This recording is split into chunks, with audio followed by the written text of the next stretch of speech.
Have you ever heard of Albert Pike?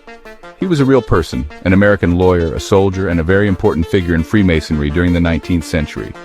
He was a man of great influence and knowledge, which made him a subject of both respect and suspicion. For some, he was just a brilliant writer and leader. For others, his name is connected to secrets and powerful hidden plans. This mystery surrounding him is the perfect ground for a strange and frightening story to grow. The story is about a letter he supposedly wrote that would change our understanding of history. This is where our journey begins, with a man who lived long ago, but whose name is still spoken in whispers today. People often wonder what powerful men do behind closed doors. Do they simply manage their affairs, or do they shape the future of the entire world? Pike's reputation as a high-ranking Freemason makes him an easy target for such questions. His writings were complex, often dealing with philosophy and ancient symbols. This complexity feeds the idea that he was involved in something much bigger than what most people could see, a secret plan for humanity. The most famous story about him is a letter he is said to have written in 1871. The letter was not to a friend or a family member. It was allegedly sent to another powerful man, an Italian revolutionary named Giuseppe Mazzini. This wasn't just any letter. It was said to contain a dark and detailed plan for the future. A plan that involved not one, but three massive world wars. The idea is shocking.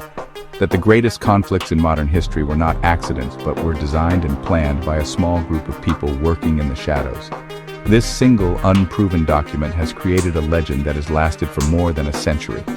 It paints a picture of Albert Pike not as a historical figure, but as a master architect of global chaos.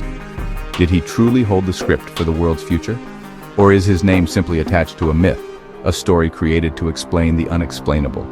As we look deeper into this tale, we must ask ourselves, what is real and what is just a story? The line between the man and the myth can become very blurry. The supposed letter from Pike to Mazzini is famous because of its terrifying predictions. It describes a plan to bring about 3 world wars, each with a specific goal. The first war, it claimed, would be created to destroy the powerful czars in Russia and turn the country into a stronghold of communism.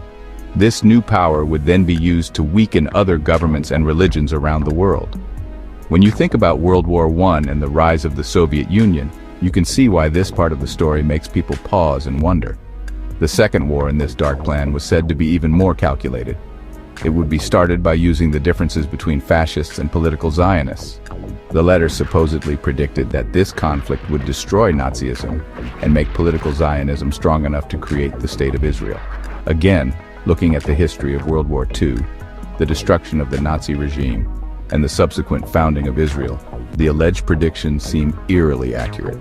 It feels less like a guess and more like a detailed itinerary for destruction and change. The third and final war is the most chilling part of the prophecy. This war, the letter supposedly says, will be started between the leaders of the Islamic world and the State of Israel. The conflict is designed to make them destroy each other.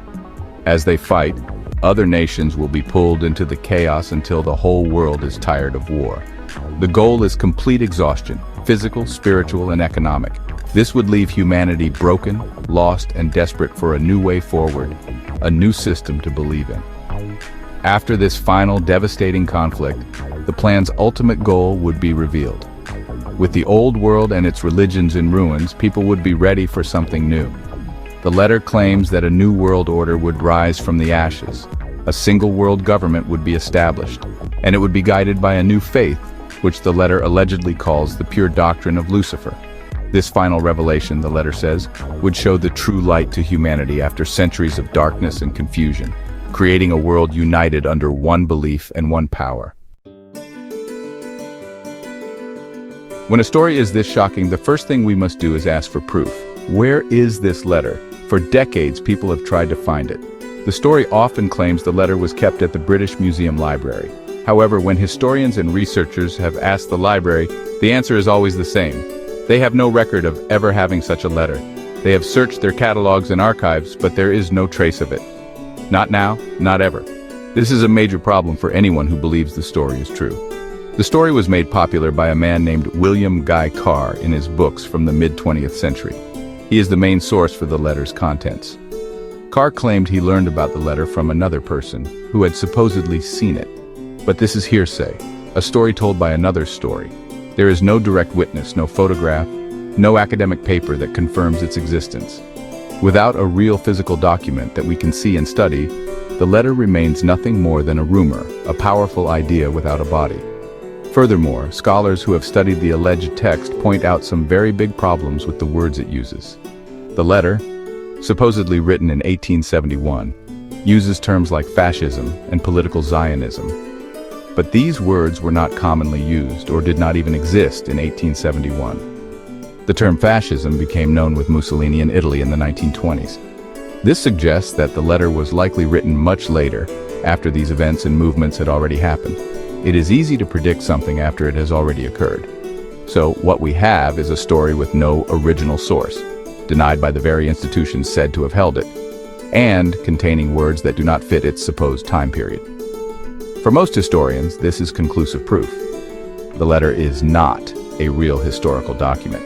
It is considered a hoax, a piece of fiction created in the 20th century.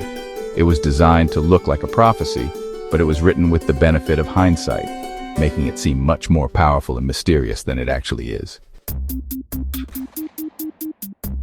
If the letter is almost certainly a fake, why do we still talk about it today?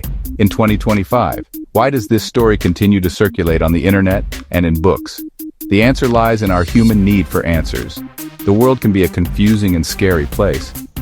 Huge events like world wars, economic collapse, and political unrest can feel random and meaningless. A story like the Pike letter offers a simple, if terrifying, explanation. It suggests that these events are not random at all, but part of a plan. This idea of a secret plan is very powerful. It gives people a sense of control, a feeling that they understand what is really happening behind the scenes. When we see conflicts in the news, especially in the Middle East, or hear talk of a new world order, this old story comes to mind. It seems to fit the events of our own time. The story acts like a key, promising to unlock the secrets of history and current events. It is more comforting to believe in a powerful, evil plan than to believe in no plan at all. The story of Albert Pike's letter is a modern myth. It tells us more about our own fears than it does about the past. We worry about losing our freedom. We are suspicious of powerful people and secret societies. We fear that history is moving towards a great and terrible end. This story takes all those fears and puts them into a single, compelling narrative. It is a warning, a prophecy, and a mystery all rolled into one, which makes it very difficult to forget, even if it is not true. In the end, whether the letter was a real prophecy, a secret blueprint, or just a clever hoax, its power is undeniable. It forces us to question what we believe about history, power, and the forces that shape our world. It lives on not because of any evidence, but because it reflects the deep anxieties of our modern age. The story endures because it asks a question that we are still trying to answer: who is truly in control of our destiny? And that is a question that never gets old.